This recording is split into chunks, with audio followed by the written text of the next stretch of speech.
Hello, friends. It's the Cinemondo podcast. Well, everybody got sad news about Rob Reiner last week. It was like, what a horrible thing to happen to such a great filmmaker and evidently great person. Yeah, that was a shock when I saw a headline. I just did not. I did not expect that. I mean, Rob Reiner's just always been there. I feel like he's been here my whole life. Yes. I just thought he's just one of those guys who can keep cranking it out. And like, I just saw him in The Bear that last season. Yeah. He's been the last couple seasons. Like, he's just ubiquitous to my life. And so Rob Reiner is just part of life. And so I was very shocked when I saw a headline, and then doubly shocked when I found out how he died, and was just so tragic and horrible, and such a great person on and off screen. And just one of the good ones. So we wanted to talk about like what we loved about Rob Reiner. Yeah, as probably both of you can say this the same thing. The first time I knew of Rob Reiner was as Mike Stivic, aka Meathead, on All in the Family, and I remember watching that when it was originally on way back in the early '70s, and how great that the whole show was, of course, but just his relationship with Archie and how they went back and forth. Archie being this staunch conservative kind of lunkhead, and Meathead is this kind of progressive younger guy who's okay wearing a purse and having gay friends and all this kind of stuff. And it was just, I remember watching, wow, this is just a great show because it feels so real. And his character was so kind of lovable and kind of funny because he liked to eat. He didn't quite work. So he wasn't perfect. And just their relationship was wonderful. And he was a stalwart on that show for like 6 or 7 years until they moved to like the West Coast or something, and they were out of the show. So it was wonderful to watch him. And then we sort of, I forgot about him because when the show was over, I didn't know what he was doing. And then all of a sudden, a few years later, he directs This Is Spinal Tap. Yeah. One of the most iconic films ever. Like, it's holy shit. Right out of the box, he directs one of the greatest like parodies of rock and roll music mockumentaries ever done. I mean, it still stands up to that movie is so great. And it was one of the greatest films ever made, I would say. I put that in one of my, it's like definitely always in my top zone. Yeah. And at the time when it came out, I was actually playing in bands. So all the jokes in there kind of resonated with me and my friends. And it was one of those things where we were like, that's kind of making fun of us in a way. Well, I think what made it so great was because it was funny, yes, but it was very truthful about what it would be like in a band. It's like the things that they're going through backstage with girlfriends and promoters and tours. That's it. It's like, that is real stuff that probably happened to real bands. Every band, like every band. Hey guys, my girlfriend has some really good ideas about what we should do.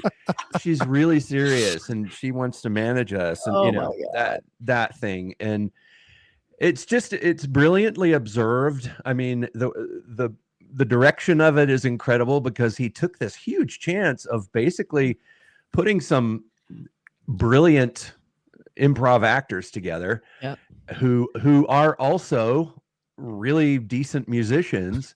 They can actually play and who actually played and wrote the songs that their band is playing. And those songs seemed like real songs to the point where a lot of people who watched this movie thought Spinal Tap was a real band. I actually worked at a record store too around the time, and I remember people coming in saying, "Where's the Spinal Tap? How come you guys don't have a Spinal Tap section?" And I was like, "Oh, it's over in the soundtrack," because they put out a soundtrack album. And I was like, it's like, why is it in the soundtrack section? And I'm like, well, because it's the soundtrack for a fictional movie. They're not a real band. What? There's no more music. People believed that they were real for a while when that movie came out. Isn't that crazy? And what I was going to say, the daring thing that he did was he got these people together and made this film without a script. So crazy.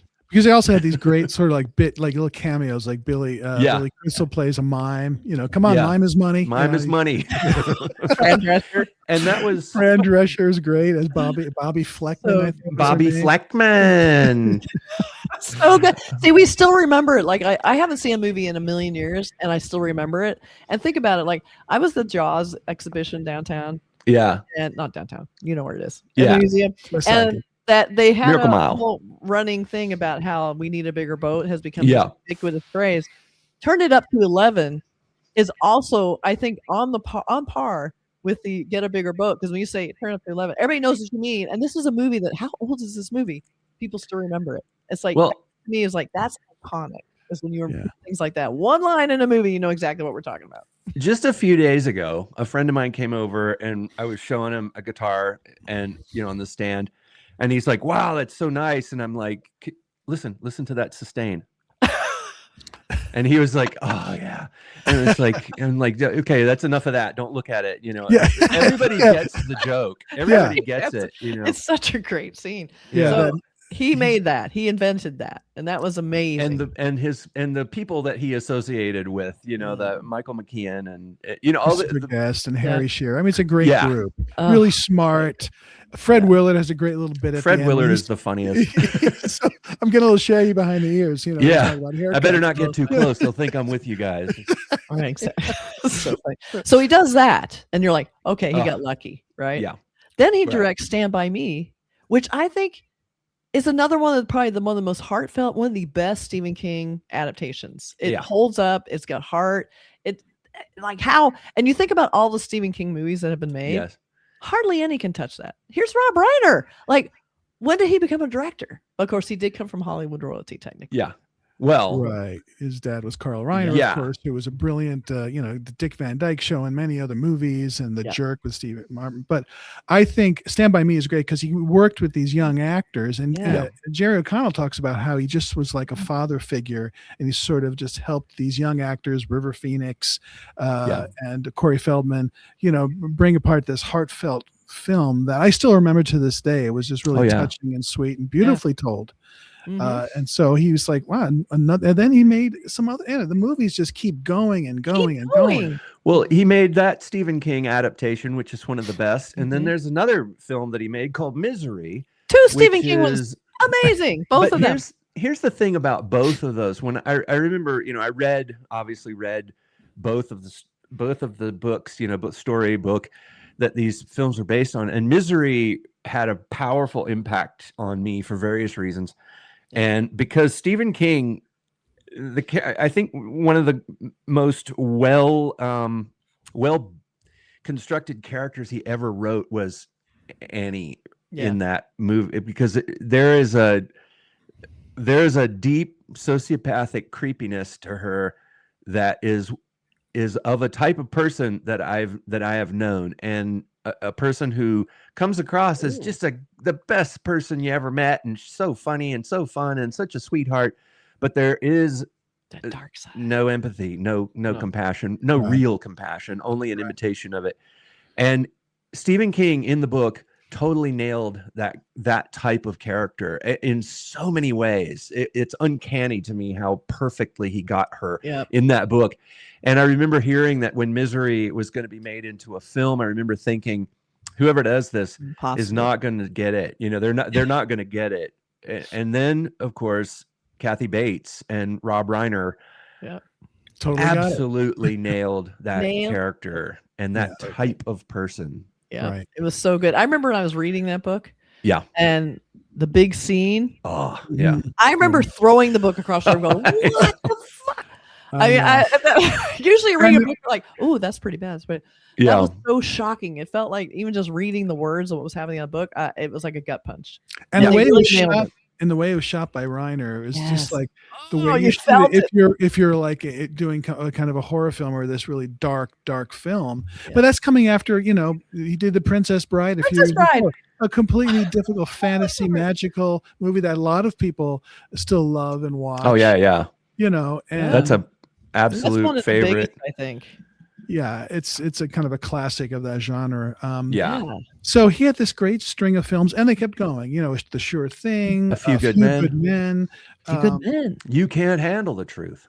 It's funny. His movies have iconic lines, like "Turn Up to 11." You can't handle the truth, and The Princess Bride, As You Wish. Like you can't say that without people knowing exactly what you're talking about. My name is. Yes. Yeah. The other one, when Harry Met Sally, which was a big hit. Oh yeah. I'll have what she's having. Yeah. And that was his mom. I love that. Yeah. So he does those movies that just tap in. There's always a moment that you just never forget. And there's so many iconic moments in those movies. You know what it is? It's the thing his dad had. It's an attachment to humanity. I think he always was compassionate, and his compassion comes through in the films. And one thing, my wife and I just watched Spinal Tap recently, right after the horrible news. We were like, I just want to kind of commune with Rob Reiner a bit. And Spinal Tap is I feel like Spinal Tap is a really joyful kind of movie.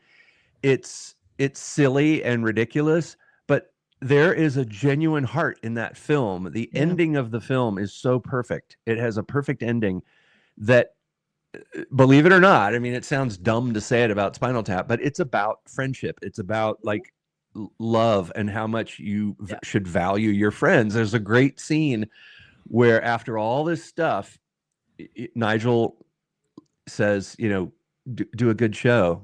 And he says, and David St. Hubbins says, we will, and it's like this beautiful moment. It's like, he didn't have to, not everyone would have been capable to put such a beautiful moment into such a ridiculously silly film where a guy is pulling a zucchini out of his pants. And, but Rob Reiner did it in such he was able to do that, is capable of making a film like Spinal Tap that also had a big heart. Yeah. The second one is out, which I have not seen. I do want to watch it, but I just said, that's going to be tough to watch because it's so recent, Yeah. But so this is Spinal Tap 2. But and I saw him. He also still was acting, and he would show up in things like The New Girl, which he's very memorable in that as being this really. You're meeting the parents, you think it's gonna be real hellish. He ends up being this really cool guy. Yeah. And then also he was just in The Bear. It was like one of those like where you hear something terrible happening, you're like, but I just saw them. I know. That can't be true. And I just saw him in The Bear where he's playing the guy who's helping the beef sandwich window guy kind of, hey, let's expand your business. He's playing kind of this, you don't know whether he's real or not, kind of trying to help him develop his business. And I'm like, he's so natural and good. And when you see him, even when he's playing a character that's dubious, you want to believe him. He just has that thing. And I think that's why it worked for him, as being like, he was very liberal. He worked for a lot of liberal causes. He really helped a lot of gay causes. He was an amazing person. And I think because he brought that real like warmth and caring to movies and to his real life. So it's like, that's what made it even more painful. He's just one of the good guys. Yeah. And I'm going to go ahead and drop a name, do a name drop, because, we work here in Hollywood and occasionally cross paths with people. And a number of years ago, quite a few years ago, I got to spend an afternoon with his dad, Carl Reiner.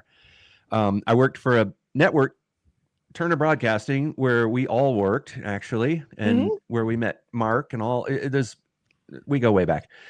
But they wanted me to go and write some dialogue, because what it was for TNT, and they were doing movies and they were having celebrities introduce their favorite genre films. And in the case of Carl Reiner, there was a war film, and I can't remember the film that was his favorite film, but I wrote a little synopsis for him to read it as a description for his favorite film, which is kind of dumb when you think about it.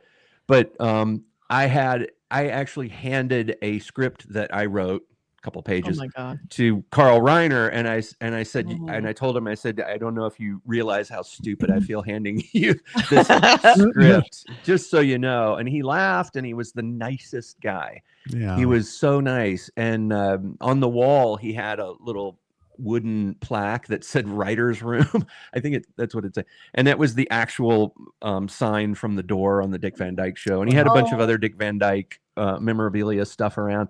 And he was talking, and I said, I wish, of course we're working, so you can't just sit down and chat with Carl Reiner but because we had to get it done. And his manager, whoever, was like, okay, let's kind of move it along. He's got things to do. So unfortunately, I didn't get to spend as much time with him as I wanted to, but I will say that he was super nice. And you could tell it wasn't fake, because he didn't have to be nice to me. Who am I? You know. Yeah. Well, it's but anyway, that's Carl Reiner, you know, Rob Reiner. Reiner's dad. That's the dad he grew up with. And one other thing he did a couple of years ago, a really interesting podcast with Soledad O'Brien called "Who Killed JFK." Yeah. And so, I mean, he the point is, he was a philanthropist. Right. He and his wife Michele, they were philanthropists, charity, into sort of making this country better, helping people, you know, as we said, politically interested in making things better. So it's just a sad loss in every way. Yes. Not only in the entertainment business, what he gave us with movies and television. Yeah. Just his presence was felt by so many people. And he's one of those people that you feel like now he's not here, so it's like there's a line like before and after, and he's one of those. I feel like there's sort of an emptiness all of a sudden that I'm feeling, and it's really sad. As movie fans, you almost can't, you know, say anything. Like, you can't even underestimate the power of his talent, because he was so affable and his movies are so lovable, and it's like you forget, like, that's the kind of stuff that stays with you, like it's defining our pop culture. And I'm gonna miss him. I was really hoping more from Rob Reiner, and it's a bummer. We take folks for granted sometimes, and it's like, wow, what a treasure we had there. And but anyway, that's our we get to enjoy his movies, and if you haven't seen All in the Family, it's current and fun and great and worth watching. But he left a legacy of great entertainment for us. So list some of your favorites. Like, what was your Rob Reiner's favorite movies, and how you feel about his career and what you resonated with you. We'd love to hear about. Let's talk about Rob Reiner. Let us know. Sounds good. Yeah. All right. Okay. Thanks, everybody. Take care, everyone. Bye, everybody.